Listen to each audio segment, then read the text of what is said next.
चलिए guys, good morning, good afternoon, क्या हाल है? आई होप सब बढ़िया होंगे। चलिए तो स्टार्ट कर रहे हैं हम अभी। लास्ट क्लास में हम लोगों ने परफेक्ट कंपटीशन क्या कर रहे थे, कंप्लीट कर लिए थे, मतलब बेसिकली कंप्लीट है, उसके सिर्फ फीचर्स हमने लास्ट क्लास में क्या कर रहे थे, डिस्कस कर रहे थे, और मार्केट के बारे में हमने डिस्कशन कर रहे थे। ठीक है, तो हमने बोले थे कि भाई परफेक्ट कंपटीशन के अंदर अगर ये सारे फीचर्स एग्जिस्ट करते हैं, मतलब कोई भी फर्म कोई भी इंडस्ट्री के अंदर अगर ये सारे फीचर्स एग्जिस्ट करते हैं, ठीक है ना, ऑल फीचर्स, तो हम उसको क्या कहलाया जा सकता है, परफेक्ट कंपटीशन बोल सकते हैं। मतलब ये सारे फीचर्स का होना उसके अंदर क्या है, कंपलसरी है। बट अगर मैं बात कर रहा हूं आपकी, अगर ये सिर्फ 3 फीचर्स ऊपर वाले कौन कौन से, large number of buyers and sellers, homogeneous product, free entry on exist, ठीक है ना, ये 3 फीचर अगर सिर्फ प्रेजेंट होते हैं तो उसको हम परफेक्ट कंपटीशन, इसको हम फिर क्या बोल सकते हैं, प्योर कंपटीशन बोल सकते हैं। तो अगर देखा जाए, अगर सिंपली अगर मैं बात करूं, अगर देखा जाए तो परफेक्ट कंपटीशन के अंदर ये सारे फीचर्स होना जरूरी है, और प्योर कंपटीशन के अंदर सिर्फ ये 3 फीचर्स रहे तो दैट इज सफिशिएंट। क्लियर? तो ये हमने डिस्कशन लास्ट क्लास में किए थे। इक्विलिब्रियम हम better determination of demand curve और इक्विलिब्रियम हम एक साथ बाद में एक एक का पढ़ते हैं। तो ये परफेक्ट कंपटीशन के फीचर के बाद अभी मैं डायरेक्टली चले जाता हूँ किसके ऊपर, मोनोपोली के ऊपर। और मोनोपोली के सिर्फ हम यहाँ पे क्या डिस्कस करेंगे, फीचर्स और एडिशनल बातें। इक्विलिब्रियम हम सबका एक साथ क्या करेंगे, लाइन से डिस्कस करेंगे। कल हमने ये चीज ऑलरेडी आपको क्या कर दिया, क्लास में मैंने बता दिया। तो नेक्स्ट आता है फीचर्स ऑफ मोनोपोली। अब मोनोपोली क्या है, तो नाम में ही अगर आप देखोगे तो उसका मतलब है मोनोपोली। मोनो मतलब सिंगल, पोली मीन्स सेलर, तो that is simply means monopoly का सिंपल सा मतलब होता है single seller.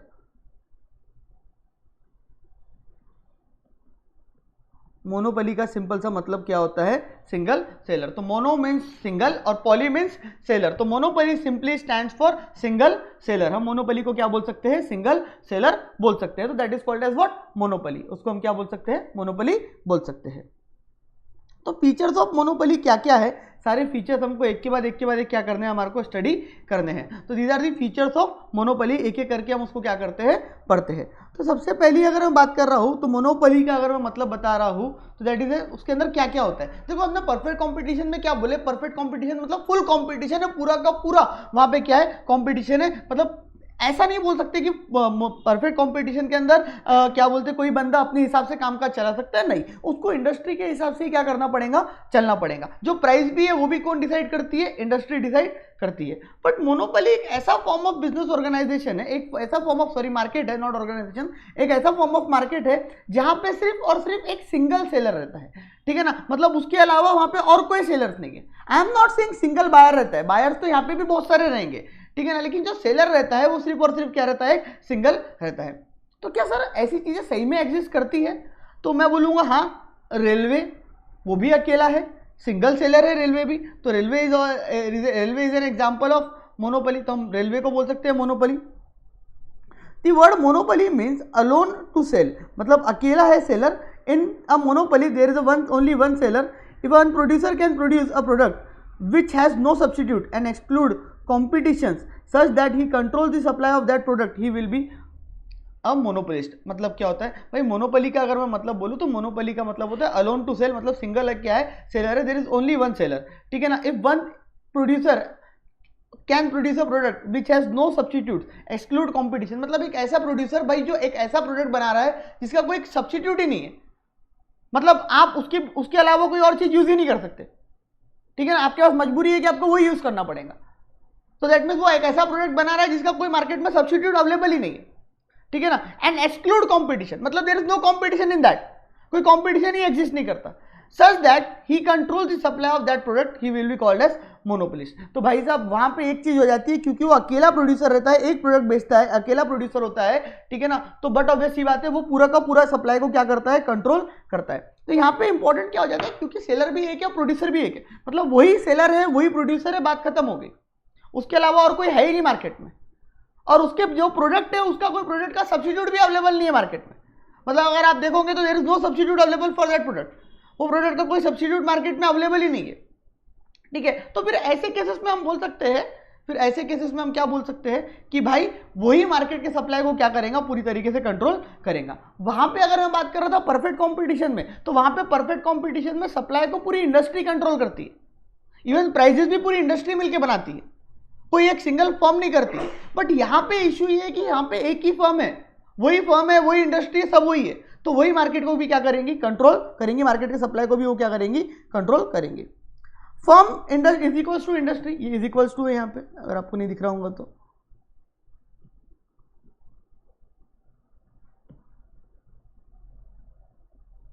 Firm is equals to industry, मतलब क्या साहब, यहाँ पे फर्म और इंडस्ट्री एक ही है दोनों, यहाँ पे फर्म और इंडस्ट्री में कोई फर्क ही नहीं है, दोनों एक ही चीज है।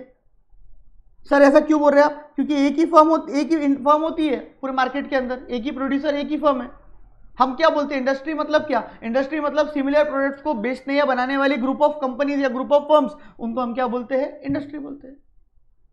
जैसे वर्चुअल पॉप्स एक एंटिटी है, क्या पूरे इंडिया में क्या अकेला वर्चुअल प्रॉप्स है, आंसर इज नो सर, बहुत सारे हैं। तो हम बोल सकते हैं group of that tuition industry, that online teaching industry in CA या सीएस या सीए में जो भी है, तो उसको हम क्या बोलेंगे, इंडस्ट्री बोलेंगे।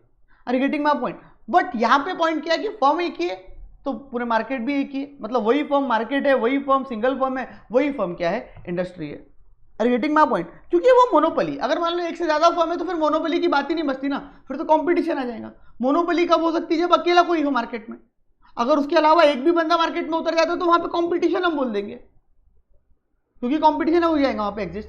तो under the monopoly distinction between firm and industry disappears since there is only one seller and he constitutes the entire industry। वो अकेला ही क्या करता है, पूरी एंटायर इंडस्ट्री को बनाता है। एंट्री रिस्ट्रिक्शंस, अब भाई ये क्या है, in a monopolistic market there are strong barriers to entry of new firms. मतलब मोनोपोलिस्टिक मार्केट जो होता है वहां पे बहुत बड़े बड़े हर्डल बैरियर्स रहते हैं, आप चाह के भी वहां पे एंट्री नहीं ले सकते। सर ऐसा क्यों, सर बैरियर हो सकते हैं अलग अलग तरीकों से लगाए हुए हो सकते हैं, कुछ गवर्नमेंट के रिस्ट्रिक्शंस हो सकते हैं, जैसे आप रेलवे चाह के भी नहीं चला सकते, रेलवे एक ही है पूरी कंट्री के अंदर क्योंकि गवर्नमेंट ने रिस्ट्रिक्शन लगा के रखे। ऑटोमिक एनर्जी में आप जा ही नहीं सकते क्योंकि गवर्नमेंट ही उसके अंदर काम करती है। कई बार ऐसा होता है कि कॉपीराइट पेटेंट वगैरह इन्वॉल्व हो जाते हैं जिसकी वजह से हम मार्केट में एंटर नहीं करते। कई बार ऐसा हो जाता है कि कुछ पॉइंट्स यहाँ पे आ जाते हैं कि भाई साहब जो आपके ऑलरेडी मार्केट में प्लेयर एग्जिस्ट करता है वो सारे रॉ मटेरियल वाले को खरीद लेता है, वो बोलता है कि मेरे को ही पूरा रॉ मटेरियल सप्लाई करना, किसी और को नहीं करना, तो आपको रॉ मटेरियल ही नहीं मिलेगा तो आप मार्केट में एंट्री कैसे लोगे। तो अलग अलग तरीकों से क्या होता है, आपके ऊपर क्या लगाए जाते हैं, बैरियर्स लगाए जाते हैं, मतलब आप फ्री नहीं हो यहाँ पे क्या करने के लिए, एंटर करने के लिए। You are not free to enter in the market, entry क्या है, रिस्ट्रिक्टेड है। नो सब्स्टिट्यूट, यस हम ऐसा बोल सकते हैं कि monopolistic sells a product which has no close substitute. देखो I am not saying no substitute बोलना गलत हो जाएगा क्योंकि आज की तारीख में ऐसा कोई सब्स्टिट्यूट, ऐसी चीज नहीं है कोई जिसका कोई सब्स्टिट्यूट नहीं हो। रेलवे का भी सब्स्टिट्यूट है, आप बस से चले जाओ, प्लेन से चले जाओ, but that is not a close substitute ना। हर बार, क्योंकि रेलवे और बस की टिकट में फर्क होता है, हर बंदा बस की टिकट अफोर्ड नहीं कर सकता। दूसरी जगह प्रॉब्लम आ जाती है कि रेलवे की अगर मैं बात कर रहा हूं तो रेलवे हर जगह ऑलमोस्ट सब जगह जाती है, बसेस हर जगह नहीं जाती है। रेलवे का कंफर्ट बस में नहीं मिलता है, रेलवे जितनी जल्दी पहुंचाती है उतनी जल्दी बस नहीं पहुंचाती है। तो basically I am not saying that is a perfect substitute, ठीक है ना। मैं ऐसा नहीं बोल रहा हूं कि मोनोपोली तभी कहलाई जाएंगी जब परफेक्ट सब्स्टिट्यूट, जब पूरा कोई भी सब्स्टिट्यूट अवेलेबल ना हो। तो मैं ऐसा बोल रहा हूं कि कोई क्लोज सब्स्टिट्यूट नहीं होना चाहिए। सब्स्टिट्यूट हो सकते हैं नॉर्मल वाले एक दो, जैसे बस का रेलवे का बस है, but that is not a close substitute. Getting my point. तो वो प्रोडक्ट ऐसा बनाता है मोनोपोलिस्ट, ठीक है ना, मोनोपोलिस्टिक वाला बंदा प्रोडक्ट ही ऐसा बनाता है जिसका कोई क्लोज सब्स्टिट्यूट मार्केट में अवेलेबल नहीं है। तो जब क्लोज सब्स्टिट्यूट मार्केट में अवेलेबल ही नहीं है, जब क्लोज सब्स्टिट्यूट मार्केट में अवेलेबल ही नहीं है, समझ में आ रही बात। तो बट ऑब्वियस सी बात है जब मार्केट में क्लोज सब्स्टिट्यूट अवेलेबल नहीं है, ठीक है ना, तो आपकी क्या रहेंगी, मोनोपोली रहेंगी, आप अपनी मर्जी से काम चला सकते हो। तो the cross elasticity of demand of the for the monopolistic product और any other product is zero और वेरी स्मॉल। अभी क्रॉस इलास्टिसिटी का मतलब किसी और प्रोडक्ट की प्राइस चेंज होने की वजह से हमारे प्रोडक्ट पे क्या इंपैक्ट पड़ रहा है। वाई प्रोडक्ट की प्राइस चेंज होने से एक्स प्रोडक्ट जो हमारा है उसके ऊपर क्या फर्क पड़ रहा है, ठीक है ना, उसके ऊपर क्या फर्क पड़ रहा है। तो दैट इज कॉल्ड एज की कोई दैट इज कॉल्ड एज की ऐसी चीज तो यहां पे हो ही नहीं सकती। सर ऐसा क्यों, क्योंकि सर कोई क्लोज सब्स्टिट्यूट अवेलेबल ही नहीं है, किसी और प्रोडक्ट की वजह से हमारे प्रोडक्ट के ऊपर फर्क पड़ने वाला ही नहीं है सर। जबकि सब्स्टिट्यूट अवेलेबल होते तो ये क्रॉस इलास्टिसिटी होती ना, और अगर मान लो कोई हुई भी तो बहुत वेरी स्मॉल होंगी क्योंकि कोई क्लोज सब्स्टिट्यूट नहीं है। क्योंकि दूसरे के प्राइस कम करो ज्यादा करो उससे इतना फर्क क्यों नहीं पड़ेगा, क्योंकि वो प्रोडक्ट से हमारे प्रोडक्ट का कोई लेना देना ही नहीं है, तो बात ऑब्वियस सी बात है जीरो रहेंगी। क्लियर? इलास्टिसिटी ऑफ डिमांड, तो the price elasticity of demand for monopolistic product, monopolist product is less than 1। Price elasticity जो है डिमांड की मोनोपोलिस्ट प्रोडक्ट की वो लेस देन 1 है। अब सर लेस देन 1 का मतलब क्या हो गया? सर इसका मतलब क्या हो गया कि मोनोपोलिस्ट जो प्रोडक्ट बनाते हैं अगर उसमें प्राइस में चेंजेस आ भी रहे तो उसके वजह से डिमांड पे इतना ज़्यादा फर्क नहीं पड़ता। लेस देन 1 हम कब बोलते हैं? जब percentage change in demand upon percentage change in price, ठीक है ना। तो नीचे वाला परसेंटेज चेंज इन प्राइस ज़्यादा है, ऊपर वाला परसेंटेज चेंज इन डिमांड कम है, तो ये हम क्या बोलते हैं कि लेस देन 1 है। तो इसका मतलब क्या हो गया कि आप यहाँ पे प्रोडक्ट की प्राइस कम करें भी तो उससे आपके डिमांड को इतना फर्क पड़ने वाला नहीं है, क्योंकि आप अकेले हो मार्केट में। तो आपने प्राइस बढ़ा भी दिए तो भी कोई खास ज़्यादा डिमांड बढ़ेंगी नहीं, सॉरी कम नहीं होंगी, ठीक है ना। और प्राइस कम बढ़ा भी दिए, सॉरी प्राइस कम भी कर दिए तो भी खास डिमांड बढ़ेंगे नहीं। सर उसका कारण ये है कि ऑलरेडी जो लोग ले रहे हैं वो लेंगे, ठीक है ना, क्योंकि उनके पास कोई ऑप्शन नहीं है। जनरली मोनोपोलिस्ट जो है वो फेस करते हैं डाउनवर्ड स्लोपिंग डिमांड कर्व। हाँ, डाउनवर्ड स्लोपिंग डिमांड कर्व रहता है कि प्राइस के कम होने से थोड़ी बहुत डिमांड बढ़ती है। आई एम नॉट सेइंग नहीं बढ़ेगी, बढ़ती है बट इतनी ज़्यादा नहीं बढ़ती है। क्लियर? अभी बाकी AR MR ये सारी चीज़ों को हम अभी का रोकते हैं। Determination of demand, revenue curve, ठीक है ना, demand curve is equals to average revenue curve, ये आपको पता है, वैसे भी हमने लास्ट चैप्टर में पढ़े थे। बट मैं चाहता हूँ कि पहले आप सारे चैप्टर्स के फीचर्स और उसके बारे में समझ लो, मार्केट के फॉर्म्स के, उसके बाद फिर ये कर्व्स वगैरह समझने में आपको बहुत आसानी मिलेंगी। ये एक छोटा सा पॉइंट पीछे दिया हुआ है, monopolist is a price maker. मतलब यहाँ पे कोई इंडस्ट्री नहीं होती है जो प्राइस मेकर होती है। Perfect competition, in perfect competition firms are price taker, that is they have to take the price determined by the market forces, determined only their optimum output। तो मतलब क्या हो गया भाई, ये यहाँ पे ये सिंपल सी बात होगी कि परफेक्ट कंपटीशन में तो वो लोग प्राइस सिर्फ लेते थे, they are best price taker, they are not price maker. But however अगर मैं मोनोपोलिस्ट की बात करूं, अगर मैं किसकी बात करूं, मोनोपोलिस्ट की बात करूं, तो यहाँ पे वो लोग क्या करते हैं, मोनोपोलिस्ट के अंदर वो खुद ही प्राइस डिसाइड करते हैं, वही खुद आउटपुट डिसाइड करते हैं, सब कुछ वही करते हैं, क्योंकि फर्म और इंडस्ट्री दोनों यहाँ पे क्या होती है, एक होती है। तो यहाँ पे मोनोपोलिस्ट है टू डिटरमाइन आउटपुट प्राइस खुद ही करेगा। Since price and demand quantity are inversely related, the monopolistic have to carefully attend equilibrium level of output at which profits are maximum. But obviously बात है, प्राइस और output inversely related है, demand inversely related है, price बढ़ाओगे demand कम होगी, price कम करोगे demand बढ़ेगी, तो फिर प्रॉफिट्स उसके जैसे क्या होंगे, वो ऐसे पॉइंट चुनना पड़ेगा इक्विलिब्रियम जहाँ पे हमारा प्रॉफिट क्या है, मैक्सिमम हो। Based on the equilibrium level of output price will be determined by the monopolist. Equilibrium के हिसाब से प्राइस डिसाइड करता है, वो हम देखेंगे कि किस तरीके से वो प्राइस डिटरमाइन करता है, ठीक है ना। और monopolist is what is not a price maker, it a price taker. तो आप my mistake, it is not a price taker, it is a price maker. वो प्राइस बनाता है, खुद डिसाइड करता है, प्राइस कोई लेता नहीं है, कोई इंडस्ट्री उसके लिए प्राइस नहीं बनाती है। तो अगर मैं इसकी बात कर रहा था परफेक्ट कॉम्पिटिशन की, तो परफेक्ट कॉम्पिटिशन वाले क्या करते हैं, प्राइस बनाते हैं, सॉरी लेते हैं, टेकर है, और प्राइस इंडस्ट्री बनाती है, मेक इंडस्ट्री करती है। यहाँ पे यही मेकर है, कोई टेकर की बात ही नहीं आती, क्योंकि अकेला ही क्या है, इंडस्ट्री की डिमांड को कंट्रोल कर रहा है। क्लियर? तो बेसिकली बहुत सिंपल पॉइंट्स है इसके। हमने बोले पहले सिंगल सेलर है, फर्म और इंडस्ट्री एक ही होती है, एंट्री रिस्ट्रिक्टेड होती है, कोई सब्सिट्यूट अवेलेबल नहीं है मार्केट में, elasticity of demand less than 1 होती है यहाँ पे, ठीक है ना। प्राइस मेकर होता है, टेकर नहीं होता है। अब अगेन ये सारी मोनोपोली की क्या थी, बातें थी। देखो खत्म नहीं हो रहा है, परफेक्ट कंपटीशन अभी कोई खत्म थोड़ी ना हुआ है, बहुत सारा बाकी है, मोनोपोली में भी बहुत पढ़ना है। बट इट इज जस्ट हम सिर्फ फीचर क्या कर रहे हैं, पहले पढ़ रहे हैं, ठीक है। तो डायरेक्टली अब आ जाओ, एक पॉइंट आता है देखो मोनोपोली में जो इंपॉर्टेंट है थोड़ा सा समझने का, जो कि मोनोपोली के अंदर सबसे इंपॉर्टेंट फीचर है, जो कि मोनोपोली के अंदर सबसे इंपॉर्टेंट फीचर है, ठीक है। सर क्या है वो? सर वो है प्राइस डिस्क्रिमिनेशन। ये क्या चीज है? सर कैसा होता है ना, मोनोपोली जो है, ठीक है ना, मोनोपोली जो है वो प्राइस डिस्क्रिमिनेटर है। प्राइस डिस्क्रिमिनेटर का मतलब क्या हो गया, मोनोपोली के अंदर क्या होता है, मोनोपोली चाहे तो अलग अलग लोगों से अलग अलग प्राइजेस चार्ज कर सकती है। प्राइस डिस्क्रिमिनेशन का मतलब होता है, डिस्क्रिमिनेट करने का मतलब होता है कि इससे अलग, इससे अलग, इससे अलग, इससे अलग, सब लोगों से अलग अलग प्राइसेस क्या कर सकती है मोनोपोली, डिसाइड पता कर सकती है, डिस्क्रिमिनेट कर सकती है। तो that is called as monopoly price discrimination. Monopoly में क्या एग्जिस्ट करता है, प्राइस डिस्क्रिमिनेशन क्या करता है, एग्जिस्ट करता है। Are getting my point? तो उसमें बात आ जाती है मीनिंग की। तो price discrimination occurs when a product sell producer sells a product price discrimination occurs when a producer sells a commodity to different buyers at a different prices for a reason not related to difference in cost।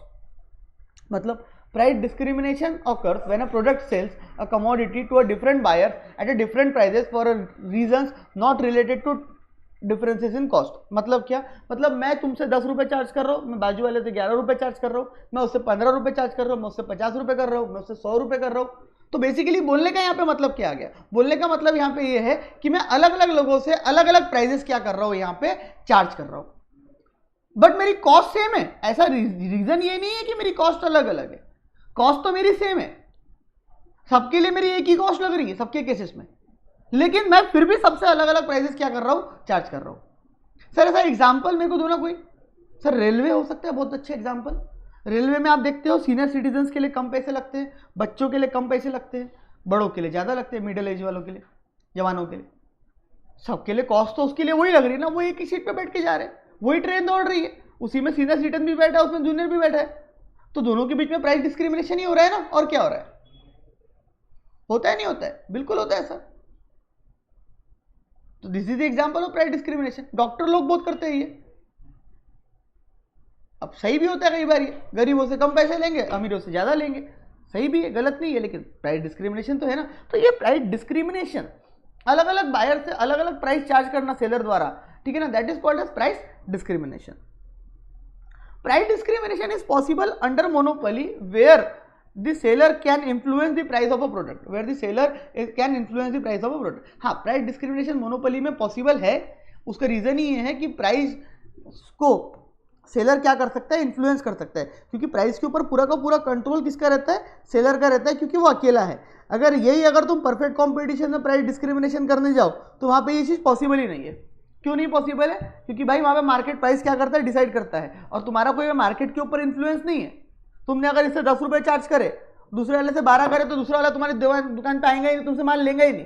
वो क्यों लेगा, बाजू वाला 10 में दे रहा ना, तो तुमसे 12 में क्यों लेगा, क्योंकि तुम पूरे मार्केट को नहीं चला सकते, तुम पूरे मार्केट को इन्फ्लुएंस नहीं कर सकते। तो परफेक्ट कंपटीशन का ये प्रॉब्लम है कि तुम पूरे मार्केट को इन्फ्लुएंस नहीं कर सकते। तुम सिर्फ और सिर्फ क्या कर सकते हो, सिर्फ और सिर्फ जो मार्केट चीजें के हिसाब से चीजें हो रही है उसी के हिसाब से तुम क्या कर सकते हो, चल सकते हो। तुम पूरे मार्केट को क्या नहीं कर सकते, इन्फ्लुएंस नहीं कर सकते।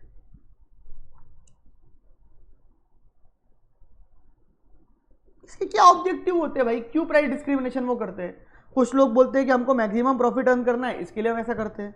कुछ बोलते हैं कि हमको ज़्यादा का स्टॉक जो है, सरप्लस स्टॉक, कई बार क्या होता है ना, बहुत एक्स्ट्रा स्टॉक बन जाता है, तो उस समय हम क्या सोचते हैं कि यार पहले हमने हमारा माल बेच दिया ना, बाद में हम कम रेट में माल बेच देंगे, सरप्लस स्टॉक हम कम में बेचते हैं, फिर एक्स्ट्रा स्टॉक बन जाता है।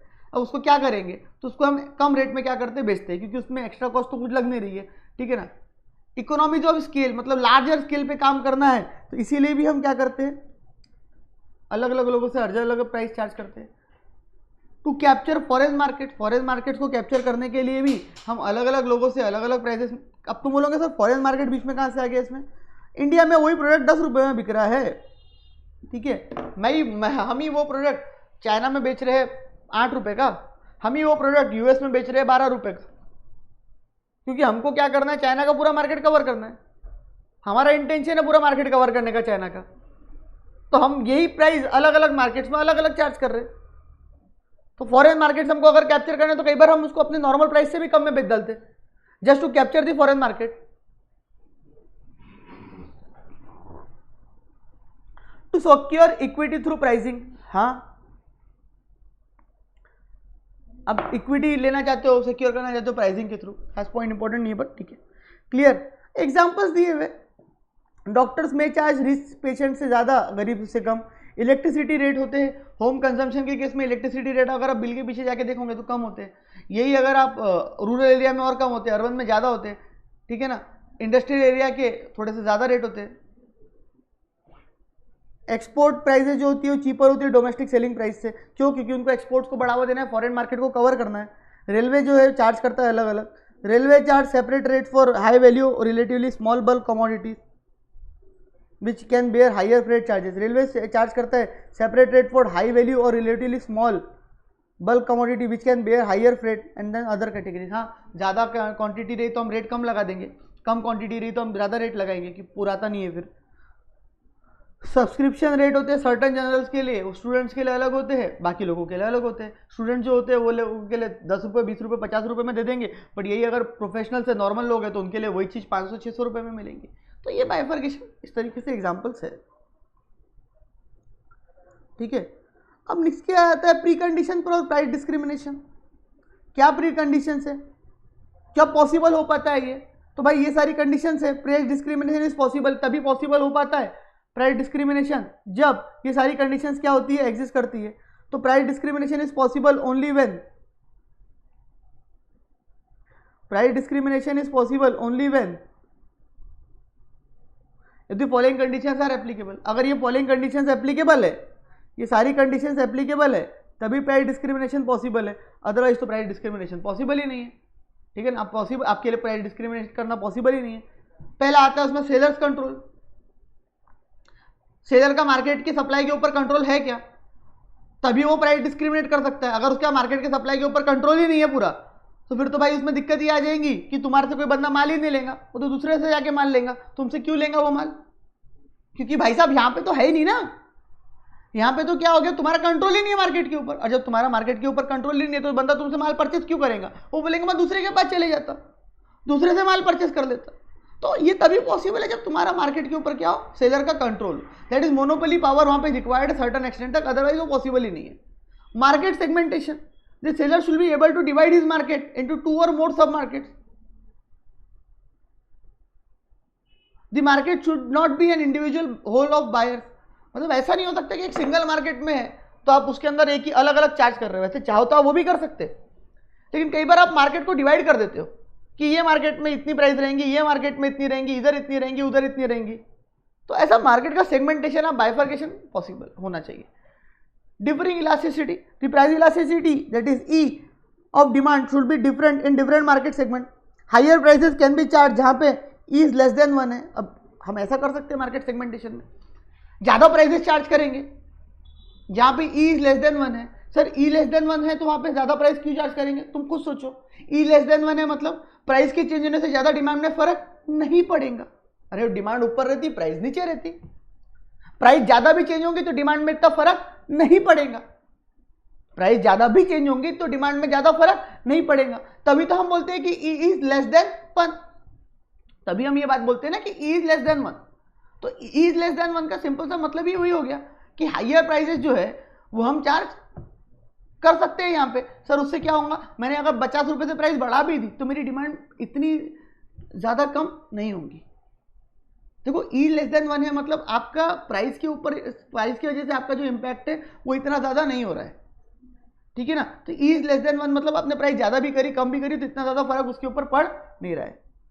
When the monopolist charges higher price for such buyer, they do not significantly reduce their purchase in response of high price। वो नहीं अपना रिड्यूस करेंगे परचेसेस क्योंकि वहां पे ई लेस देन क्या है, मार्केट में 1 है।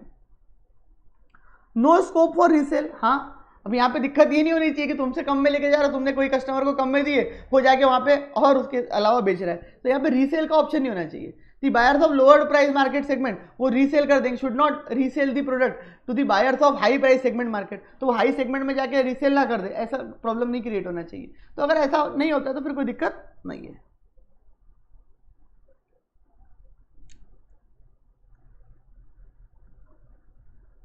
क्लियर?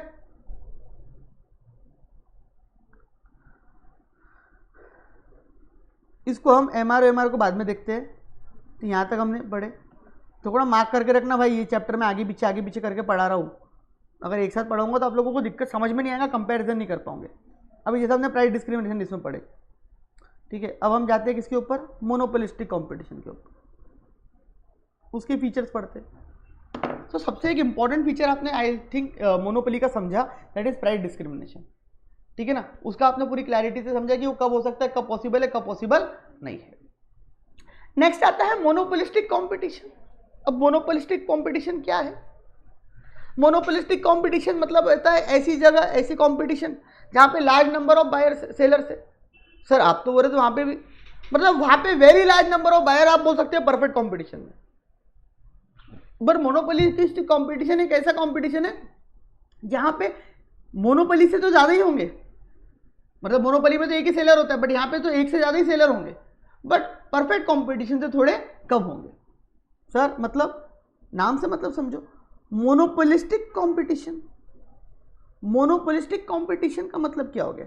मोनोपोलिस्टिक कंपटीशन का मतलब बहुत सिंपल सा हो गया भाई साहब, कि यहां पे मोनोपोली भी है और कंपटीशन भी है।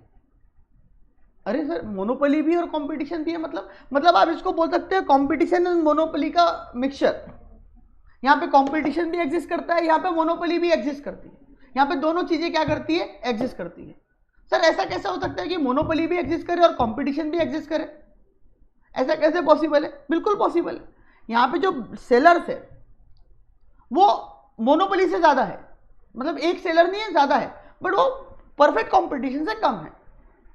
हम परफेक्ट कंपटीशन को एक हाइपोथेटिकल मार्केट सिचुएशन बोल सकते हैं, क्योंकि परफेक्ट कंपटीशन वाला मार्केट मिलना प्रैक्टिकली पॉसिबल भी नहीं है। अगर आप प्रैक्टिकल लाइफ में परफेक्ट कंपटीशन वाला मार्केट ढूंढने जाओगे ना तो आपको नहीं मिलेगा, तो सारे के सारे कंडीशन कोई मार्केट में सेटिस्फाइड नहीं होते। बट मोनोपोलिस्टिक कंपटीशन एग्जिस्ट करता है मार्केट। एक एक करके हम समझते हैं। लार्ज नंबर ऑफ सेलर्स यहां पे एग्जिस्ट करते हैं। There are large number of sellers who individually have their small share in the market, उनका अपना अपना शेयर होता है मार्केट के अंदर। अब आपको मोनोपोलिस्टिक कंपटीशन ज्यादा अच्छे से समझ में आएगा सेकंड फीचर्स के साथ, तो आपको क्लैरिटी बहुत ज्यादा मिलेगी मोनोपोलिस्टिक कंपटीशन में। भाई साहब मोनोपोलिस्टिक कंपटीशन की अगर जब मैं बात कर रहा हूं, जब मैं मोनोपोलिस्टिक कंपटीशन की अगर क्या कर रहा हूं, बात कर रहा हूं, तो उसके अंदर सबसे एक इंपॉर्टेंट फीचर होता है, that is product differentiation. Price discrimination नहीं रहे, प्राइस डिस्क्रिमिनेशन तो हमने कहां पढ़े? पीछे पढ़े, मतलब मोनोपोली में पढ़े। यहां पे होता है प्रोडक्ट डिस्क्रिमिनेशन। अब तुम बोलोगे सर ये प्रोडक्ट डिस्क्रिमिनेशन किस चिड़िया का नाम है, ये क्या है प्रोडक्ट डिस्क्रिमिनेशन? बता दो भाई। मोनोपोली में हम सिमिलर प्रोडक्ट्स नहीं बेचते, जो होमोजेनियस इन नेचर हो उस टाइप के प्रोडक्ट्स हम मोनोपोली में नहीं बेचते। Sorry my mistake, monopolistic competition में नहीं बेचते। मोनोपोलिस्टिक कंपटीशन में हम क्या करते हैं, हर एक प्रोडक्ट के अंदर उसका कुछ नयापन दिखाने की कोशिश करते हैं, मतलब है उसका यूज एक ही रहेगा। अब साबुन है, साबुन का यूज एक ही है, उससे हम नहाते हैं, बस जो मिल जाए वो मिल जाए, बस अपना काम हो गया। लड़कों का तो ये रहता है। बट फिर भी अलग अलग कंपनीज अलग अलग रेट में अलग अलग साबुन बेचती है।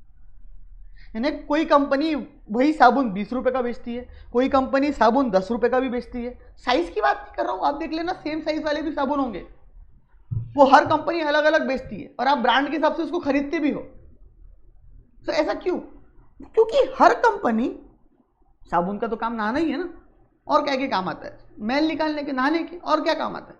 बट आपने एक चीज नोटिस करी होगी कि हर कंपनी अपने प्रोडक्ट के अंदर कुछ ना कुछ क्या करती है, हर कंपनी अपने प्रोडक्ट के अंदर कुछ ना कुछ अलग चीज आपको बताने की कोशिश करती है कि मेरे प्रोडक्ट में ये अलग है, मेरे प्रोडक्ट में वो अलग है, मेरा प्रोडक्ट ऐसा है, मेरा प्रोडक्ट वैसा है। मतलब हर कंपनी क्या करना चाह रही है, अपने प्रोडक्ट को अलग बताना चाह रही है, अपने प्रोडक्ट को मार्केट से क्या कर रही है, वो अलग बता रही है, जबकि उसका प्रोडक्ट है वही। आप देखोगे तो साबुन का यूज नहाना ही होता है, बट लाइफ बॉय वाला बोलता है कि मैं आपको सुरक्षा प्रोवाइड करूंगा, कीटाणुओं से सुरक्षा प्रोवाइड करूंगा, तेरा साबुन स्लो है क्या बंडी, टीवी में ऐड आती है ना, ऐसी कुछ। तो वो क्या कर रही है, वो टारगेट कर रही है स्मॉल चिल्ड्रंस को, उसका टारगेट स्मॉल चिल्ड्रंस है कि भाई उनके केसेस में कोई ब्यूटी इतनी मैटर नहीं करती है। उनके केसेस में तो उनके पेरेंट्स को ये चिंता रहती है कि भाई बीमारी ना हो जाए, कोई कीटाणु से दूर रहे। 10 जगह खेलते, 10 जगह हाथ लगाते वो लोग, तो उनके पेरेंट्स को वही दिक्कत रहती है। तो कंपनी वालों ने उसी चीज को पकड़ लिया और उसके ऊपर ऐड डाल दी और प्रोडक्ट डिफरेंशिएशन कर दिया अपना। अब लोग लाइफ बॉय खरीदेंगे उस चक्कर में। अब यहां पे उतरा मार्केट में लक्स, आप देखते होंगे लक्स की ऐड आज से नहीं कई सालों से, जो भी उस समय की टॉप हीरोइन रहती है वही लक्स की एड की ब्रांड एम्बेसडर रहती है जो भी टॉप हीरोइन चल रही होंगी मार्केट में, ठीक है ना, जो भी सबसे बड़ी टॉप हीरोइन मार्केट में होती होंगी उस समय की, हर समय में वो लक्स की एड की क्या रहती है, ब्रांड एम्बेसडर रहती है। तो लक्स का इंटेंशन क्या है, लक्स का सबसे मेन इंटेंशन है गर्ल्स क्राउड, उसको बॉयज क्राउड से कोई लेना देना ही नहीं है, तुम ले मत लो भाड़ में जाओ, उनको मालूम है भाई इनकी कोई इज्जत नहीं, ये कोई खरीदते नहीं, जो साबुन मिल जाए उससे ना लेते लो। बट अगर मैं लक्स की बात करूं, गर्ल्स की बात करूं सॉरी, तो वो लोगों के लिए वो ब्यूटी मैटर करती है, तो उसने अपने इसमें डाल दिया स्लोगन में ब्यूटी सोप। वही सोप है ना भाई, काय का ब्यूटी सोप होगा, उसके अंदर 2-4 चीजें एक्स्ट्रा डाला होगा शायद उसने, है तो साबुन ही ना, लाइफ बॉय भी साबुन है, लक्स भी साबुन है, बट इसने क्या कर दिया, अपने प्रोडक्ट को लाइफ बॉय से अलग बता दिया। इसने जो चीजें हैं वो इस तरीके से समझाई आपको कि उसने अपने प्रोडक्ट को दूसरे प्रोडक्ट से अलग कर दिया, जबकि दोनों है सेम, लेकिन फिर भी प्रोडक्ट में क्या हो गया, डिफरेंशिएशन हो गया। अब प्रोडक्ट में डिफरेंशिएशन हो गया तो वो 10 रुपए की जगह ये 20 रुपए में बेचता है, वो 10 में लाइफ बॉय लोग खरीदते, ये लक्स 20 या 30 में बेचता होगा शायद, I don't know the price, जो भी आता होगा, सेम साइज की बात कर रहा हूं। क्यों ऐसा लोग फिर भी 20 का खरीद रहे, क्योंकि भाई उसने टीवी में ऐड डाल दी ब्यूटी, तो ब्यूटी के पीछे लड़कियां भागी। अब धीरे धीरे ऐसी ऐसी बातें, ऐसे ऐसे ऐड आ रहे, क्या ही बोलूं मैं उसके बारे में ऑनलाइन। अभी तक लड़कों की कोई इज्जत नहीं थी मार्केट में, आप देखते होंगे तो लड़कों के लिए भी ऐड आती है, वाइल्ड स्टोन, उनने पूरा टारगेट करे बॉयज क्राउड को, क्योंकि अभी तक खाली से पड़ा था, कोई हाथ नहीं लगाया था क्राउड को, और उनने उनकी बातें करना चालू कर दी। तो बेसिकली प्रोडक्ट डिफरेंशिएशन सबसे इंपॉर्टेंट फीचर होता है ये मार्केट स्ट्रक्चर का। मतलब ये एक ऐसा मार्केट है जहां पे हर प्रोडक्ट को हर बंदा अलग बताने की कोशिश कर रहा है, लेकिन वो प्रोडक्ट है एक ही, सेम यूज है, लेकिन उसको बताने की कोशिश क्या कर रहा है, वो अलग कर रहा है। तो the product of different sellers are differentiated, the products of different sellers are differentiated on the basis of brands. Each seller tries to attribute peculiar features to his product so as to meet consumers need. मतलब हर एक product जो है वो different sellers का differentiate कर रहा है on the basis of brands, अलग अलग ब्रांड्स अलग अलग प्रोडक्ट बताने की कोशिश कर रहे हैं, और हर product each seller tries to attribute, उसके अंदर एक क्वालिटी, एट्रीब्यूट मतलब quality, characteristics, peculiar feature to his product, मतलब एक नया प्रोडक्ट के अंदर फीचर अपना क्या करने की कोशिश कर रहा है, वो बताने की कोशिश कर रहा है, as to meet consumers need, consumers की नीड के हिसाब से बता रहा है। तो price discrimination is the main feature of monopoly, product differentiation is the main feature of monopolistic competition. Control over price, हाँ इन लोगों का प्राइस के ऊपर कंट्रोल होता है, लेकिन थोड़ा समझो, सिंस प्रोडक्ट आर डिफरेंशिएटेड, क्योंकि यहाँ पे प्रोडक्ट अलग है, मतलब लक्स और लाइफ बॉय है भले ही साबुन, लेकिन दोनों के अंदर क्या हो चुका है, डिफरेंशिएशन हो चुका है, ठीक है ना। सिंस प्रोडक्ट आर डिफरेंशिएटेड, आप प्रोडक्ट को डिफरेंशिएट कर सकते हो दूसरे वाले प्रोडक्ट से, तो the product of an individual brand can raise the price of his product. तो एक प्रोड्यूसर अपने इंडिविजुअल ब्रांड की प्राइस को क्या कर सकता है, रेज कर सकता है, knowing that he will not lose all the customers to the brand because of absence of perfect substitutability। हाँ वो ये बात जानता है कि भाई परफेक्ट सब्स्टिट्यूटेबिलिटी नहीं है, ठीक है ना, भले ही साबुन है, लेकिन लक्स का मार्केट टूटा के 20 रुपये होने का, क्योंकि लाइफ बॉय उसको मालूम है उसको कॉम्पीट नहीं कर पाएगा, क्योंकि लाइफ बॉय किसके ऊपर फोकस कर रहा है, बच्चे वाले क्राउड के ऊपर, कीटाणु के ऊपर, लक्स इसके ऊपर फोकस कर रहा है, बोलो आप। अच्छा लक्स फोकस कर रहा है अपने, सॉरी लक्स जो है वो फोकस कर रहा है आपके, सिंपल सी बात अगर मैं करूं तो वो फोकस कर रहा है लक्स ब्यूटी के ऊपर, तो वहां पे उसको मालूम है कि अगर वो ज्यादा भी प्राइस चार्ज करेगा तो चल जाएगा, कोई फर्क नहीं पड़ेगा। However, since all brands are dose substitute of one another, seller will lose some of his customer। हाँ सम कस्टमर तो लूज करेगा। अब जो ऐसे कस्टमर उनको कोई फर्क ही नहीं पड़ता ब्यूटी है नहीं इससे उससे, तो वो लोग वो कस्टमर वो लूज करेगा, ठीक है ना, क्योंकि अगर मैं आपको बताऊं तो क्लोज है, डोज नहीं है तो साबुन ही ना यार, वो सिर्फ सम फीचर अलग बता दिए, है तो साबुन ही हो, क्लोज सब्स्टिट्यूट, परफेक्ट नहीं बोल सकता मैं कि एकदम परफेक्ट है, लेकिन है तो साबुन ही ना, तो कुछ कस्टमर तो वो प्राइस के बढ़ाने से क्या होगा, लूज करेगा। बट कुछ पर्सन ऐसे होते हैं जो उसके फैन होते हैं, फैन बेस होता है, मोनोपोलिस्टिक मार्केट में एक फैन बेस होता है, नहीं मैं ये यूज कर रहा हूँ तो मैं लाइफ टाइम तक ये यूज करूंगा, नहीं मैं ये कर रहा हूँ तो मैं यही यूज करूंगा, तो यहाँ पे एक अपना फैन बेस क्रिएट हो जाता है। और आप देखते भी होंगे कि ऐसी चीज है कि यहाँ पे अलग अलग अलग अलग, मतलब ऐसा मार्केट है कि बड़े बड़े ब्रांड एम्बेसडर्स को यहाँ पे उतारा जाता है, बहुत भयंकर लेवल पे ऐड में पैसा खर्चा किया जाता है, क्योंकि प्रोडक्ट को डिफरेंट बताना है ना, तभी तो लोग ज़्यादा पैसा देंगे।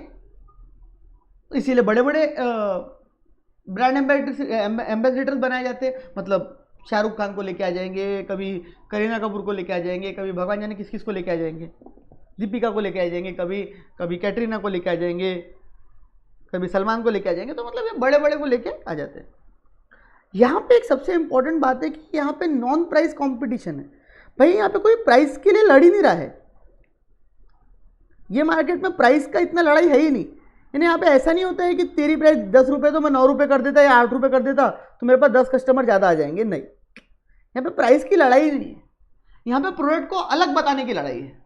हर बंदा अपने प्रोडक्ट को दूसरे प्रोडक्ट से अलग बता रहा है, डिफरेंशिएट कर रहा है और अपने मन मुताबिक प्राइस उसके ऊपर क्या कर रहा है, चार्ज कर रहा है। उसको प्राइस में लड़ना ही नहीं है, उसका इंटेंशन ही नहीं है प्राइस से लड़ना। वो बोलता है ठीक है मेरी जो प्राइस है वो बराबर है, मेरे को प्राइस के इसमें लड़ना ही नहीं है बोले। तो यहाँ पे बेसिकली होता है नॉन प्राइस कंपटीशन। आप बोल सकते हो कि ये मार्केट जो है यहाँ पे नॉन प्राइस कंपटीशन होता है, एग्जिस्ट करता है। तो seller try to compete on the basis of other than price.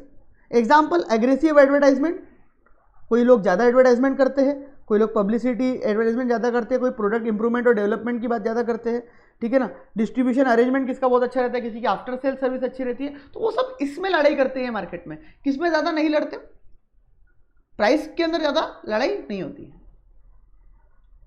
Free entry और एग्जिस्ट, भाई आप चाहो तो फ्री एंट्री ले लो कभी भी ये मार्केट में, और कभी भी चाहो तो आप यहाँ से एग्जिट कर सकते हो, कोई दिक्कत नहीं है, घर की बात है आपके उसके। Brand loyalty, each seller tries to develop brand loyalty for his product. हाँ, हर एक सेलर अपने प्रोडक्ट के लिए ब्रांड लॉयल्टी डेवलप करता है। अब यहाँ पे ये थोड़ा सा इंपॉर्टेंट है, नया पॉइंट है। ब्रांड लॉयल्टी मतलब जनरली अगर मैं आपको एक चीज़ बताऊँ तो थोड़ा एग्जाम्पल अलग टाइप का, लेकिन आप समझ सकते, उसे आप रिलेट कर सकते। आप सलून में जाते हो, बाल कटवाते हो, तो आप क्या हर बार नाई चेंज करते हो क्या? मतलब मेरे को तो नहीं लगता आपकी एज वाले बच्चे ऐसा करते होंगे, ठीक है, कि सर अपना तो सर इसी से कटवाना तो इसी से बाल कटाऊंगा सर। वही तुम्हारा मतलब, वो बंदा अगर तुमसे 10 रुपये ज़्यादा भी लेगा तो तुम उसके पास जाओगे और उसी से बाल कटवाओगे।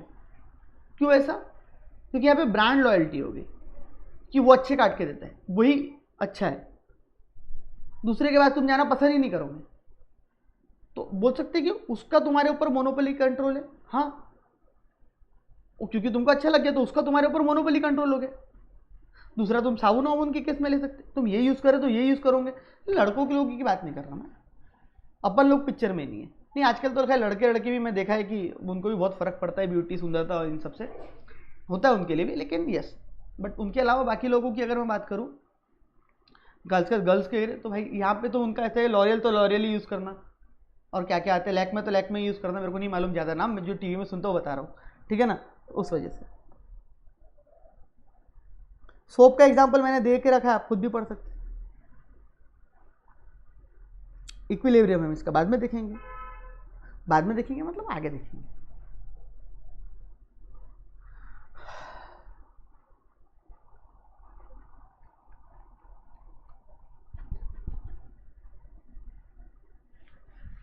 यहां तक क्लियर बात? बताओ, यहां तक क्लियर है? बहुत इजी चैप्टर ये।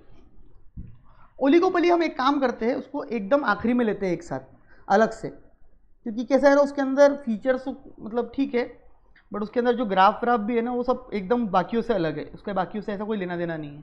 तो ओलिगोपोली को हम एकदम आखिरी में चैप्टर ये पूरा कर लेते हैं, पहले 3 फॉर्म, फिर आखिरी में ओलिगोपोली ले लेते हैं, क्योंकि तुमको कन्फ्यूजन ना हो। ओलिगोपोली क्योंकि थोड़ा इंपॉर्टेंट भी हो जाता है, और इंपॉर्टेंट तो खैर पूरे चैप्टर ही है, लेकिन यस, क्योंकि है बहुत छोटा सा चैप्टर, यूनिट कहलाया जा रहा है एक्चुअली में, ये चैप्टर नहीं बोलूँगा मैं, यूनिट ही बोल दूंगा इसको, और बहुत छोटा यूनिट आप खुद देख रहे हैं एज़ कम्पेयर टू अदर। और इंपॉर्टेंट इसलिए भी क्योंकि इंपॉर्टेंट चीज़ें देखे रखी हुई है इसके अंदर, मार्केट्स के बारे में है, उनके इक्विलिब्रियम के बारे में है, तो ये इंपॉर्टेंट है। तो ओलिगोपोली को हम आखिरी में रखते हैं, एक पढ़ लेते हैं बाकी, फिर ओलिगोपोली पे आते हैं। अब हमने तीनों के फीचर्स और तीनों के बारे में बातें जो है वो पढ़े, ठीक है ना। तो एक बार अगर आपको लगता है कि आपको कंपैरिजन करने की ज़रूरत है तो हम यहाँ से देख लेते हैं, फिर हम आगे बढ़ेंगे। जैसे परफेक्ट कंपटीशन की बात करूँ तो मैं ये देखूँ, यहाँ पे परफेक्ट कंपटीशन में मैनी होते हैं, यहाँ पे ओनली वन होते हैं, यहाँ पे इसको मैनी की जगह यहाँ पे आप बोल सकते हो लार्ज होते हैं, ज़्यादा होते हैं। यहाँ पे ओनली वन सेलर होते हैं, यहाँ पे मैनी होते हैं। यहाँ पे होमोजेनियस और आइडेंटिकल प्रोडक्ट होता है, यहाँ पे हाईली डिफरेंशिएट आप कर सकते हो क्योंकि स्पेशलाइज प्रोडक्ट तभी मोनोपोली हो रही है। यहाँ पे स्लाइटली डिफरेंशिएटेड आप प्रोडक्ट्स डिफरेंशिएशन की यहाँ पे बात करते हो। यहाँ पे एंट्री एग्जिट ईजी होती है, यहाँ पे ओनली वन सेलर होता है तो एंट्री की पॉसिबिलिटी नहीं है, यहाँ पे भी एंट्री एग्जिट एक ही होती है। यहाँ पे कंट्रोल ओवर प्राइस, यहाँ पे प्राइस टेकर होता है, ये यहाँ पे ये प्राइस मेकर होता है। यहाँ पे ये ईच फर्म अपने अपने प्रोडक्ट की प्राइस क्या करती है, खुद बनाती है। इलास्टिसिटी यहाँ पे इन्फिनिटी क्यों होती है, क्योंकि अगर आपने थोड़ी सी भी प्राइस चेंज करे, इतनी सी भी आपने प्राइस चेंज करे ना अपने प्रोडक्ट की, एकदम छोटी सी भी आपने प्राइस चेंज करे अपने प्रोडक्ट की, तो भाई साहब आग लग जाएगी मार्केट में। मतलब आपके यहाँ से कोई आएगा ही नहीं लेने। या तो अगर आपने प्राइस कम करे इतनी सी तो पूरा मार्केट ही आपके पास आ जाएगा शायद, या आपने प्राइस इतनी सी भी बढ़ाए तो पूरा मार्केट आपसे चले गया कि दूसरे के पास चले जाएगा। तो यहाँ पे इन्फिनिटी इसलिए बोला जाता है। लेस इलास्टिक होती है, फर्क पड़ता है बट इतना ज़्यादा फर्क नहीं पड़ता। ये बहुत मोर इलास्टिक मार्केट है भाई। यहाँ पे प्राइस, ये सर आप तो बोल रहे थे प्राइस से फर्क नहीं पड़ता, भले नहीं पड़ता, लेकिन फिर भी अगर एकदम दोनों सिमिलर टाइप के प्रोडक्ट निकले, ज़्यादा डिफरेंशिएशन नहीं है और आपने प्राइस में थोड़ा भी ऊपर नीचे करा तो यहाँ पे मोर इलास्टिक हो जाएगा। फूड ग्रेन्स और वेजिटेबल मार्केट इसने दिया हुआ एग्जांपल। मैं तो बोलता हूँ ऐसा परफेक्ट कंपटीशन वो भी नहीं है, क्योंकि परफेक्ट कंपटीशन के सारे फीचर्स वो सेटिस्फाई वो भी नहीं कर सकता। जितने फीचर्स यहाँ पे परफेक्ट कंपटीशन के दे रखे हैं तो सारे फीचर्स तो वो भी सेटिस्फाई नहीं कर सकता है। एक मिनट,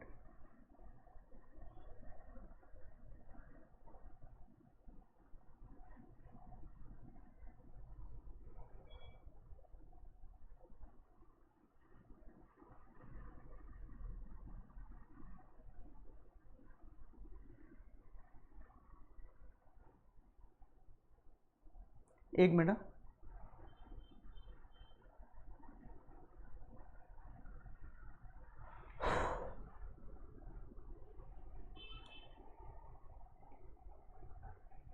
नीचे प्रॉफिट वगैरह की बातें दी हुई है, वैसे भी हम उसको डिस्कस करेंगे, अभी पहले डिस्कस करे नहीं है, ठीक है। डिमांड कर्व यहाँ पे हॉरिजॉन्टल स्ट्रेट लाइन होता है, यहाँ पे नेगेटिवली स्लोप होता है, यहाँ पे नेगेटिवली स्लोप होता है। यहाँ पे नॉर्मल प्रॉफिट आप कमा सकते हो, यहाँ पे आप सुपर नॉर्मल कमा सकते हो, यहाँ पे अगेन नॉर्मल कमा सकते हो। लॉन्ग रन में यहाँ पे ऑप्टिमल फर्म काम कर सकती है, कैन ऑपरेट सब ऑप्टिमल लेवल ऑल्सो, कोई भी कैपेसिटी पे मतलब काम कर सकते हैं। यहाँ पे आइडियल कैपेसिटी नहीं रह सकती है, आइडियल कैपेसिटी हो सकती है, हम खैर देखेंगे। अब यहाँ पे डिओपली वगैरह भी दिया हुआ है। डिओपली का मतलब होता है, डिओपली इज अ मार्केट जहाँ पे दो फर्म्स है सिर्फ मार्केट में। मोनोसोनी इज अ मार्केट स्ट्रक्चर जहाँ पे सिंगल बायर है प्रोडक्ट का। It is a mostly applicable और फैक्टर्स प्रोडक्शन, यहाँ पे सिंगल बायर है, ठीक है ना, और सेलर शायद ज़्यादा है, इस वजह से उसको नाम दिया गया।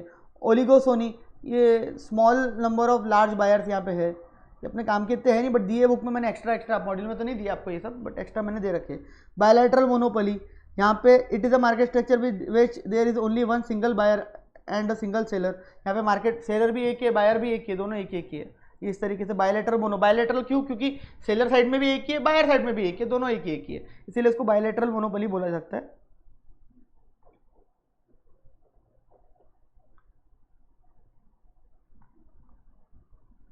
तो यहाँ पे मोनोस्पोनी मार्केट जहाँ पे एक बायर होता है, मोनोपोली मतलब जहाँ पे एक सेलर होता है। तो मोनोपोली और मोनोस्पोनी जो है दोनों को मिला के आप बोल सकते हैं बायलैटरल, क्योंकि एक बायर एक सेलर। क्लियर? ये अभी चालू करने की इच्छा तो मेरी बहुत है, लेकिन पता नहीं तुम लोग एक्सेप्ट कर पाओगे कि नहीं। तो देखो पहले फीचर तुम लोग अच्छे से कर लो आज, कल हम फिर इक्विलिब्रियम की बात करते हैं। और इक्विलिब्रियम मेरे इसलिए प्लीज़ एक बार वहाँ से देख के आना, नहीं तो बहुत दिक्कत होंगी तुमको समझने में, है ना। तो मिलते हैं कल के लेक्चर में। Till then thank you so much. अच्छा लगा हो तो लाइक शेयर कमेंट करना।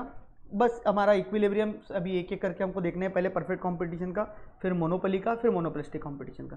फिर ये तीनों का हो जाएगा तो कंपैरिजन आपका हो जाएगा। अभी देखिए आपने फीचर्स में कंपैरिजन इजी हो गया, तो इसमें भी अब कंपैरिजन क्या हो जाएगा, आपको इजीली हो जाएगा। Excuse me. इसके बाद हम डायरेक्टली फिर क्या करेंगे, ओलिगोपोली करेंगे, फिर खत्म हो जाएगा हमारा यूनिट। और फिर आखिरी में हम बिजनेस साइकिल, वो क्या जबरदस्त, मतलब ईजी है बट छोटा सा चैप्टर है। क्लियर? सो गाइस मिलते हैं, अच्छा नहीं ठीक है, मिलते हैं नेक्स्ट लेक्चर में। Till then thank you so much, bye bye bye bye guys.